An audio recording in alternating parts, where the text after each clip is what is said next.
Buenas tardes para todos. Tengo el gusto de moderar este panel sobre las crisis de los narcóticos en la región, del cultivo al tráfico y soluciones transversales. Tenemos un panel donde tenemos al fiscal general de la Nación, el doctor Néstor Humberto Martínez, a Jorge Enrique Bedoya, presidente de la SAC, y a Carlos Calleja, hoy candidato presidencial en El Salvador.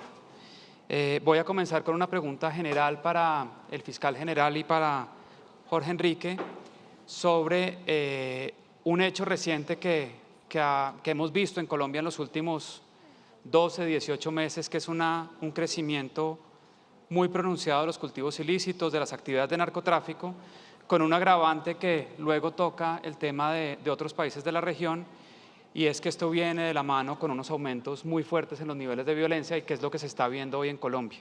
Unos aumentos en los niveles de violencia en aquellos municipios donde vemos crecimiento de los cultivos ilícitos. Y quiero enfocarme más que en diagnósticos, porque yo creo que este es un tema que de alguna manera todo el mundo conoce lo que está pasando, el aumento reciente y las cifras recientes sobre narcotráfico, sobre cuáles son las posibles soluciones y qué se está haciendo y qué se puede hacer para enfrentar este fenómeno y sobre todo para contenerlo, para que no tengamos otra vez lo que vivimos hace 15 o 18 años en Colombia. Entonces arranco con usted, señor fiscal, y luego paso a Jorge Enrique. Bueno, muchas gracias, Daniel. Muy buenas tardes. Como el tiempo es muy corto, voy a tratar de ser muy puntual. Yo quisiera decir que en esta materia de la aproximación a la lucha contra el narcotráfico y particularmente con el tema de los narcocultivos nos estamos moviendo como sociedad en el marco de una cantidad de falacias que hay que ayudar a destruir. La primera falacia es que este es un problema que no es nuestro y que lo tienen que resolver desde el exterior. Mentiras. Uno, el modelo de negocio del narcotráfico, de la integración vertical, donde nosotros teníamos desde los cultivos hasta la última de las rutas y redes de comercialización en el exterior, se acabó. Por razón de la geografía, el tema de los cultivos ilícitos es un tema esencialmente ecuatorial y particularmente andino. Y detrás de eso viene una irrupción de violencia asociada que nosotros tenemos que ayudar a resolver. Es un problema esencialmente nuestro y necesitamos políticas públicas frente a ese fenómeno y no esperar que se resuelvan desde el exterior. Yo traigo un cuadrito, un mapita muy corto, no sé si se va a poder difundir. Es un mapa, Ya, ahí está. Es muy interesante y muestra cómo justamente por la integración, el cambio en el modelo de negocio, los cultivos se han colocado en zonas de frontera para poder exportar base de coca inclusive, porque los cristalizaderos empiezan a ubicarse en el exterior por temas de economías de costos, en Centroamérica mucho, doctor Callejas, y empiezan a ver ustedes, por ejemplo, las tasas de homicidios en este momento en esas zonas cocaleras.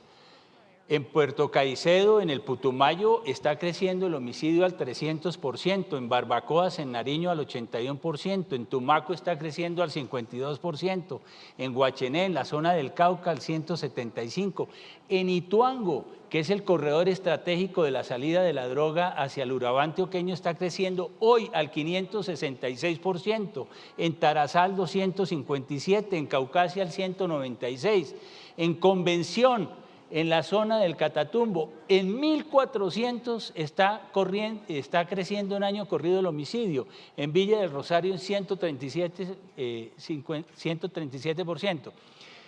Estos temas de los cultivos están asociados a una nueva dinámica de la criminalidad en el posconflicto y estamos esperando que las soluciones se formulen desde fuera. Ese es el tema que yo creo que esa es una de las grandes falacias que hay que destruir. Segunda falacia.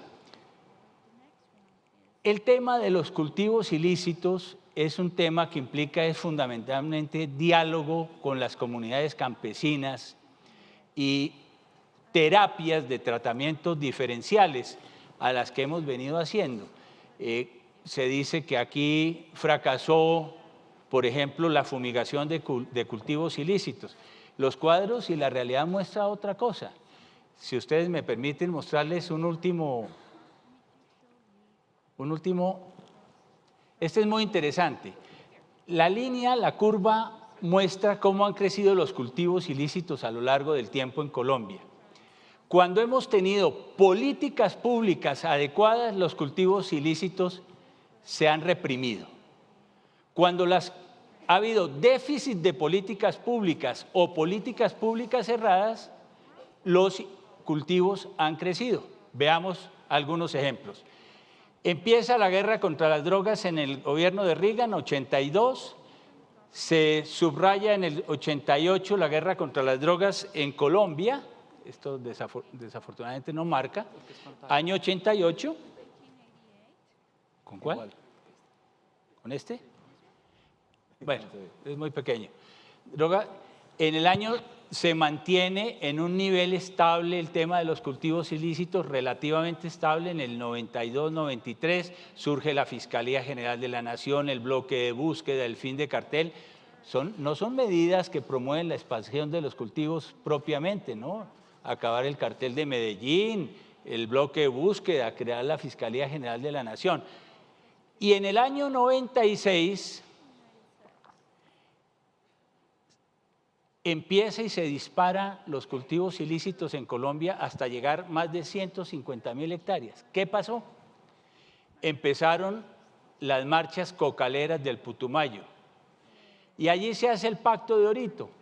Y en el Pacto de Orito se decide como política pública que hay que iniciar un diálogo con las comunidades, que parte de la base, por aquí ve a Cecilia López, ella recordará porque era ministra del Medio Ambiente en esa época, parte de la base del Pacto de Orito que hasta 1 hectárea no se va a fumigar en Colombia, y empieza pues el crédito a una conducta laxa que da lugar a esta curva cuyo gradiente es exponencial.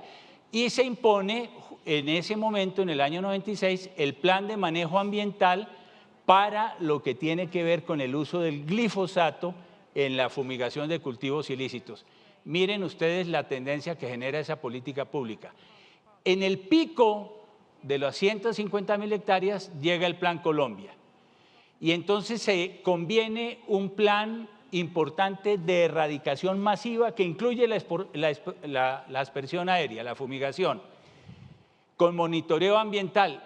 Y claro, se revierte la tendencia que se empezó en el año de 1996.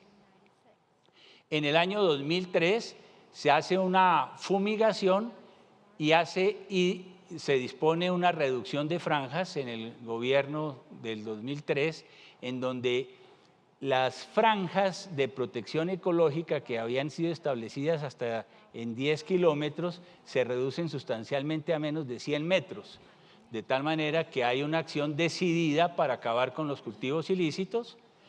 Luego, en el año 2006 se aumenta la erradicación manual, se sostiene, pero al mismo tiempo en el 2006 se suspende la fumigación en zona de frontera con el Ecuador por virtud de la denuncia que presenta Ecuador.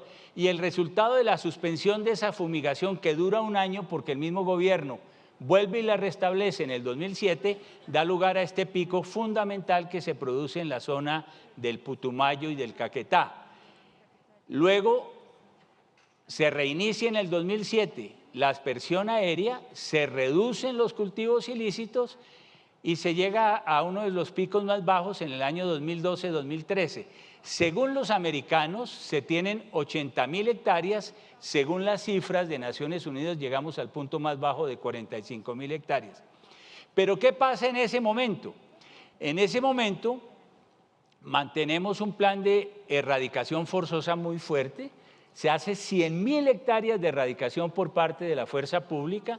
Se mantiene aún la fumigación de los cultivos ilícitos, pero aparece el acuerdo del Catatumbo.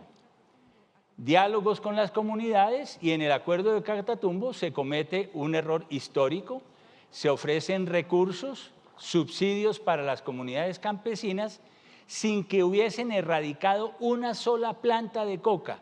Se benefician de los recursos del Estado, no erradican, y se conviene que a esos territorios no puede entrar el Estado a hacer erradicación forzosa.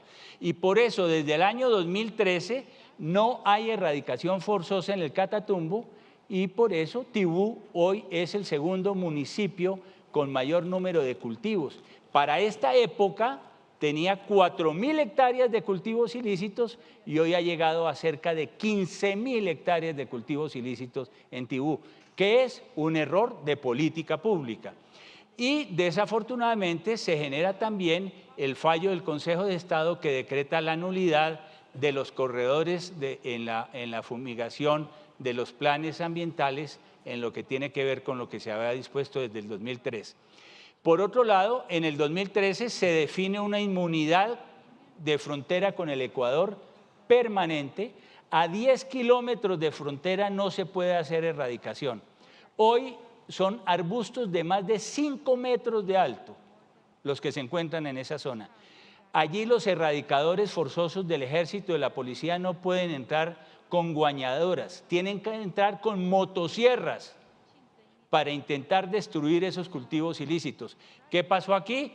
Un error de política pública. En el año 2015 se decide la suspensión de la fumigación y entramos con el gradiente más alto del crecimiento de los cultivos. Ustedes lo ven aquí. Se establece la posibilidad de darles subsidios a los cultivadores, de nuevo, repetir el modelo del plan en el Catatumbo, y eso crea un incentivo perverso que hace que se aumenten los cultivos, lo acaba de decir, reconocer el propio presidente de la República. Y por si fuera poco, en el año 2017 se plantea un proyecto de disminución de penas para los narcocultivadores. Ese proyecto se presentó en el 2017, al cual se opuso radicalmente la Fiscalía General de la Nación. Y por otro lado, se presentó un proyecto que legalizaba hasta 3.8 hectáreas de cultivos de coca, se redujo a 1.7 hectáreas en su última versión, que es un proyecto que circula actualmente en el Congreso de la República y frente al cual la Fiscalía General de la Nación también se opuso. ¿Qué quiero decir en síntesis con esto? Que un error en las políticas públicas da lugar a incrementos en los cultivos ilícitos o a un déficit de políticas públicas, pero cuando ha habido acciones de represión que requieren, por supuesto, complementos de políticas de inversión social en esos territorios fundamentales, porque de lo contrario no nos vamos a poder emancipar del problema de los narcocultivos, tendremos hacia adelante espirales o crecimientos en las curvas de los narcocultivos en Colombia, como las que hoy estamos experimentando. Gracias, fiscal. Ahora le doy la palabra a Jorge Enrique Bedoya. Además de su posición actual, fue viceministro de Defensa por 3 años y medio y le tocó liderar la formulación de políticas públicas en torno a diferentes temas, entre ellos el narcotráfico. Entonces, gracias, Jorge Enrique. Daniel. Bueno, buenas tardes, ¿sí se escucha? Ahorita, antes de entrar acá, yo le decía al fiscal que a mí me tocaron 2 de esos momentos graves del tiempo cuando se cometieron tal vez los 2 errores más grandes en esta materia. El primero, haber suspendido la erradicación forzosa en el Catatumbo. Estábamos en plena negociación del Catatumbo y generarle, por supuesto, a las comunidades el incentivo perverso del dinero. Segundo, que eso ocasionó mi salida del Ministerio de Defensa, oponernos a suspender la aspersión con glifosato. Tercero, la reducción del presupuesto para los grupos móviles de erradicación. Y cuarto, y como de esto se trata es mirar hacia el futuro, la falta de presencia del Estado en esas zonas de concentración de cultivos. Cuando uno mira las soluciones hacia adelante, yo por lo menos diría las siguientes. Lo primero, definitivamente hay que volver a la aspersión como lo hacíamos antes.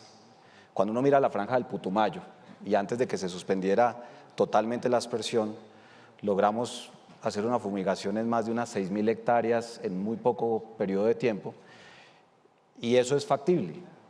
Hay una discusión amplia, sobre todo sobre los efectos de salud. Creo que el gobierno del presidente Duque deberá acercarse a la Corte Constitucional y revisar estos temas. Segundo, yo no comparto la idea de que los soldados profesionales en su etapa de entrenamiento estén erradicando coca. La fuerza pública tiene que estar en el control territorial, porque mire lo que nos está pasando en el Catatumbo, en Tumaco, en el Putumayo y demás. y para eso hay que darle presupuesto a las otras agencias del Estado. Sin duda alguna, esas iniciativas legislativas que lo único que generan por la vía de desjudicializar el cultivo de coca en nuestro país, pues lo que genera es incentivos para que se acrecente el área. Desde la SAC nos hemos opuesto también a este proyecto de ley porque claramente no es una salida ni siquiera para llevar a los cultivos lícitos a estas personas. Y un elemento en el tema de la sustitución de los cultivos. ¿Por qué la gente cultiva coca además de la presencia de las disidencias de las FARC, las bandas criminales y los carteles mexicanos y demás? Primero, porque no hay carreteras. Segundo, porque el flujo de caja de la coca es mucho más atractivo que el de cualquier cultivo lícito. Tercero, porque tiene la comercialización asegurada. Craso error haría el próximo gobierno, que fue lo que le pasó a la administración del presidente Santos, en primero pensar en cómo sustituir el cultivo antes de tener resuelto el tema de la comercialización. Cuando estábamos en el paro del Catatumbo, algunos productores nos decían, mire, es que yo quiero pasarme al tema de los búfalos, pero no hay carretera para llevar nuestros productos de Tibú a Ocaña.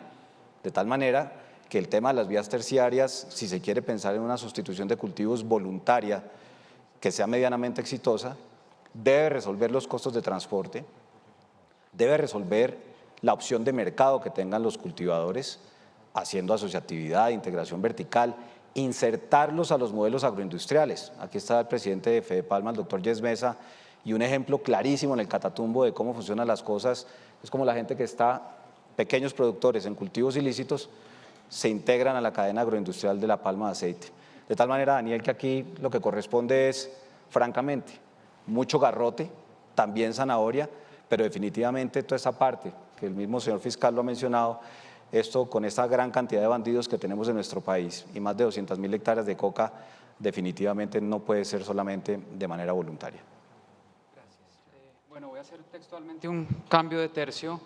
Vamos a pasar a un país en donde compartimos un problema común de narcotráfico. El Salvador es un país de tránsito de drogas, de tráfico, que está viviendo unos niveles de violencia muy altos y que vienen creciendo en el tiempo. Entonces, Carlos, compártenos cuál es la visión que tú propones para El Salvador, el tipo de soluciones. Tú hablabas un poco antes de empezar este panel sobre lo que acá denominamos las causas estructurales de la violencia, la pobreza, la desigualdad. Entonces, ¿cuál es la relación entre estos aspectos más socioeconómicos y el auge del narcotráfico? Que creo que encaja también con los comentarios de mis colegas. Bueno, antes que nada, yo vengo de un pequeño país, El Salvador, en el Triángulo Norte de Centroamérica, pequeño en territorio, pero grande realmente en la calidad y en el potencial de su gente. Y es por eso que me metí en esto de la política, a buscar la presidencia de la República. El país está sufriendo, a pesar de que tenemos un enorme potencial, está sufriendo mucho. Tenemos baja inversión, poco crecimiento económico y por ende no estamos generando los empleos que el país necesita. Aparte de eso, tenemos corrupción sistémica y los niveles de violencia se han vuelto totalmente insoportables para la población. Es algo que realmente nos da mucha tristeza, pero no hemos perdido la esperanza. La violencia en su gran mayoría, arriba del 70%, se da por el fenómeno de las maras, de las pandillas.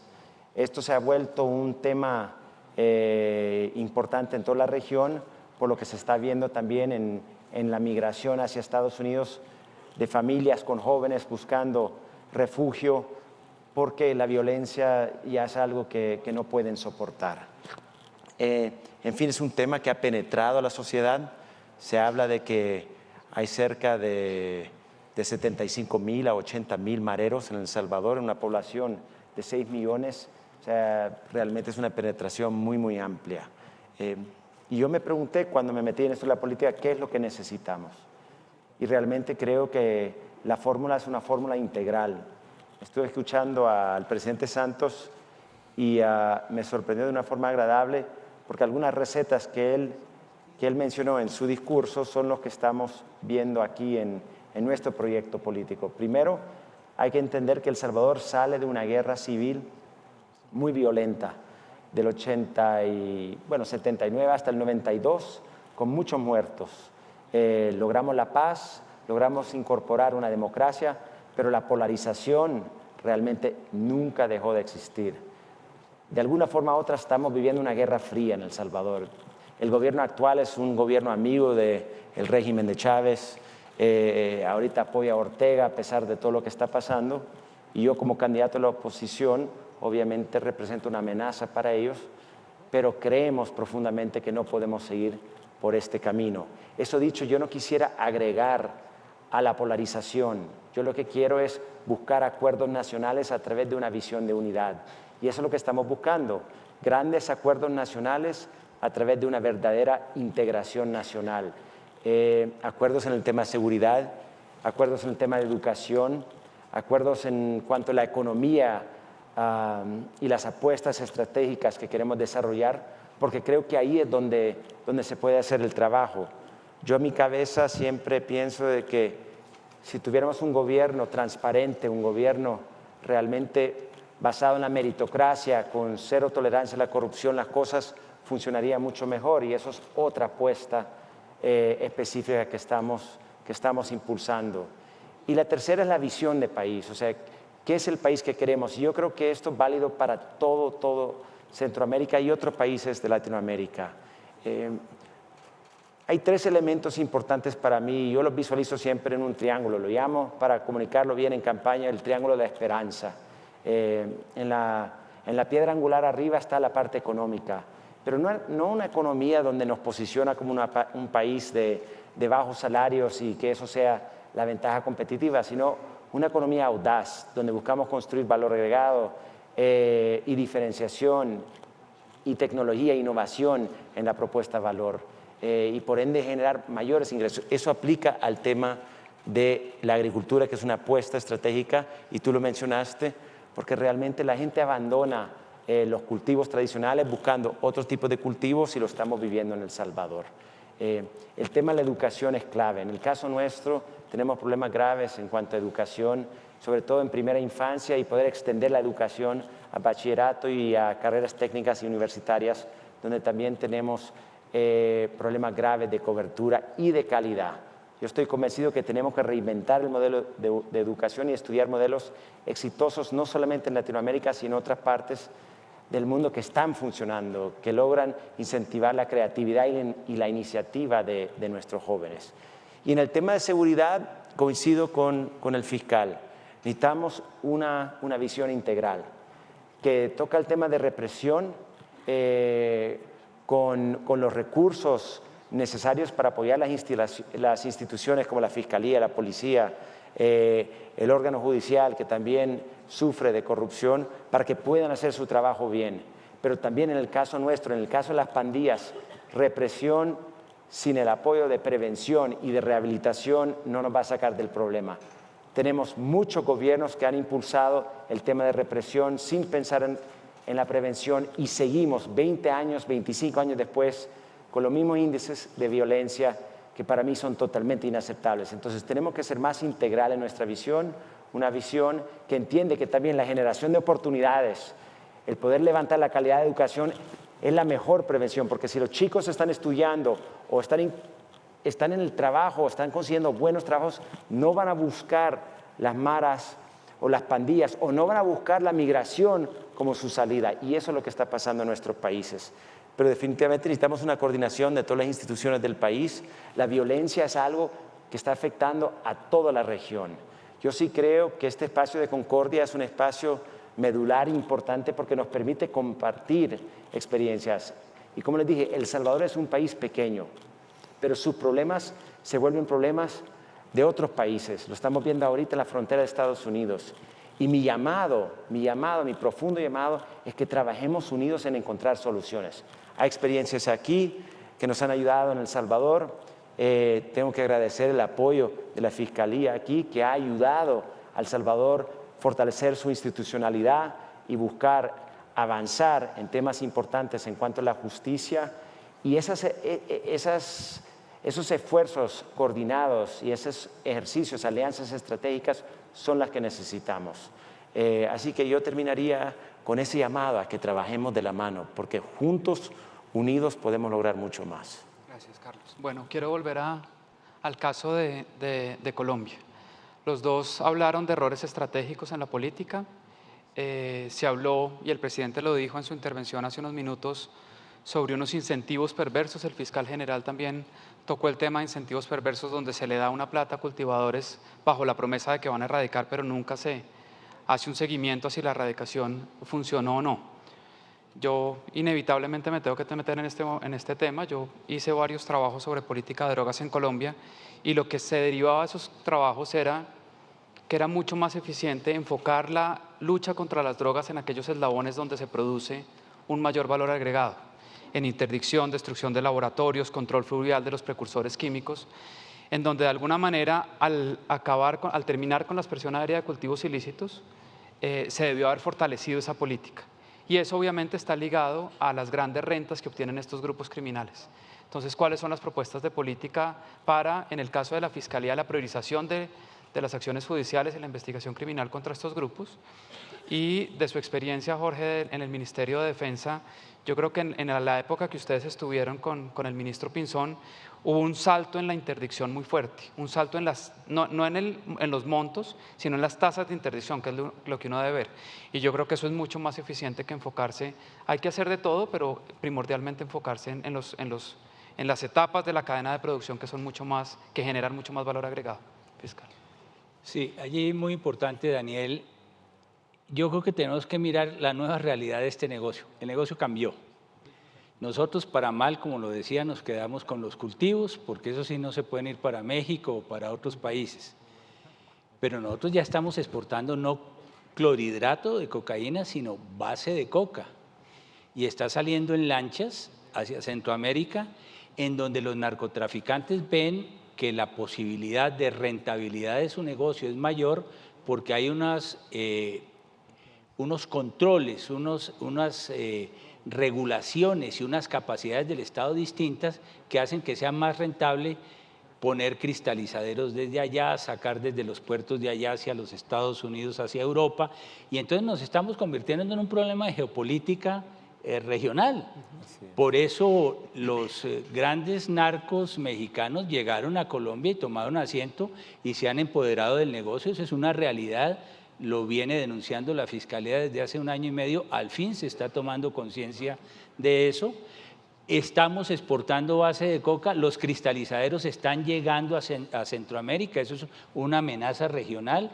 Ecuador es la mano de obra hoy de los lancheros que están llevando la base de coca hacia Centroamérica.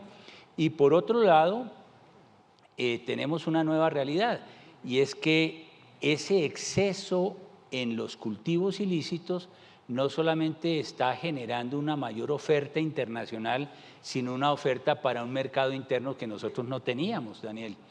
Y entonces allí, esta es otra realidad que hay que tener en cuenta. Si en la cadena del narcotráfico, la mayor cadena de valor se hace en la industrialización, eso es cierto, pero la industrialización ha empezado a migrar hacia otros países en busca de mayor rentabilidad. Tenemos que buscar, frente a esta nueva realidad, dónde están buscando los narcotraficantes los mayores márgenes de rentas, de ganancias. ¿Y qué estamos encontrando? No lo digo yo, lo dice este gobierno, lo dice el Departamento Nacional de Planeación.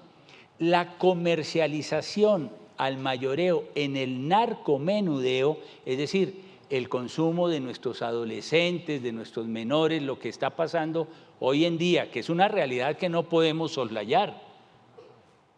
El 5% de la población estudiantil de colegio entre 17 y 18 años dice ya estar consumiendo coca en Colombia. Ojo con eso, 5% ya. Hace unos años, en los estudios que usted hizo, estábamos en el 0,7%, Daniel. Y resulta que los estudios de planeación dicen que la rentabilidad en ese margen de comercialización que logran para el narcomenudeo está en el orden del 1.406%. Entonces, los narcos tradicionales también están encontrando formas de sustitución de sus ganancias. o rentas ilícitas a través del mercado interno, que constituye una de las grandes amenazas que tiene en este momento Colombia. Y ahí es donde tenemos que concentrarnos mucho las autoridades, a través de unas políticas que no son solamente represivas, como lo dice el doctor Callejas, sino también políticas públicas de inversión social, de articulación del Estado en los territorios, en donde el déficit sí que está al descubierto. Jorge, sobre el tema Sí, Daniel, de yo los otros creo lo eslabones. siguiente, mire, desde el punto de vista del territorio, la presencia del Estado, como lo ha dicho el señor fiscal y como nos dice también el señor candidato a la presidencia en su país, que aquí es lo mismo que se necesita para la ruralidad en el posconflicto. Segundo, el esfuerzo operacional de nuestras fuerzas militares y de policía, las operaciones ofensivas. Aquí realmente va a tocar volver a aumentar el pie de fuerza. Y una de las capacidades que más funcionalidad tiene es la inteligencia. Y en ese trabajo articulado que hace la inteligencia de nuestras fuerzas con el CTI, eso genera un impacto maravilloso. Yo por aquí veo al embajador del Reino Unido. También el próximo gobierno deberá trabajar muy de la mano con el Reino Unido y con los Estados Unidos, porque ciertas capacidades estratégicas que se tienen en la costa pacífica y en la costa atlántica y que sirven mucho para la interdicción marítima y aérea, eso es fundamental. Y con los países del Triángulo Norte. Colombia no puede dejar de hacer lo que el ministro Pinzón lideró en su momento, la creación del plan de cooperación con Centroamérica para el fortalecimiento de las capacidades. Yo les cuento una anécdota. En algún momento vino el ministro de Defensa de Honduras a decirnos que por qué no mandábamos a nuestras fuerzas a operar en Honduras. ¿Cómo sería el desespero de ese señor? Aquí lo que hay que hacer es mantener esa alianza en inteligencia, las capacidades estratégicas, que de alguna manera son los juguetes, por no decirlo de otra manera, indudablemente pueden hacer una enorme contribución. Y sin duda alguna el tema de salud pública en nuestro país, porque lo que dice el fiscal es absolutamente cierto, hay que prevenir el consumo de nuestros jóvenes y de nuestros adultos, inclusive todo este tema del microtráfico. Pero esa colaboración a lo largo, no solamente hacia el norte, sino hacia el sur. El tema del lavado de activos en Argentina es una cosa brutal. El tema de los recursos de los narcotraficantes en otros países y de las mismas FARC también es algo que hay que atacar. Y yo creo que ese esfuerzo del que usted mencionaba, el país no se puede dar el lujo de dejar de hacer en cultivos ilícitos por hacer más en los eslabones que siguen. El problema es de tal magnitud que nos toca redoblar los esfuerzos en toda la cadena de valor. Gracias. Daniel, solo quería agregar algo, creo que es importante porque aplica para todos nuestros países y para toda la región. Cuando yo veo el gráfico del fiscal, se me queda claro que lo que pasa aquí pasa en mi país y en muchos, que es no le damos continuidad a los programas, a los planes.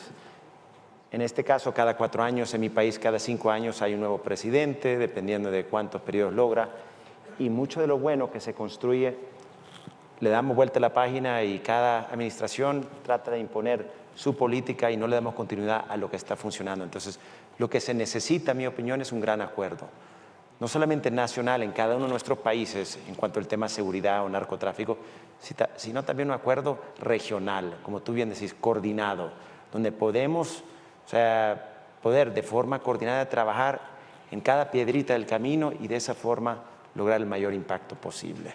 Porque es realmente una pérdida total de valor lo que se da por la falta de continuidad en Latinoamérica a políticas públicas, por los cambios de administración que se dan.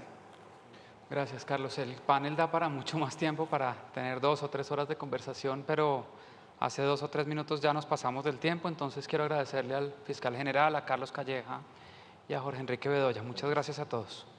Gracias.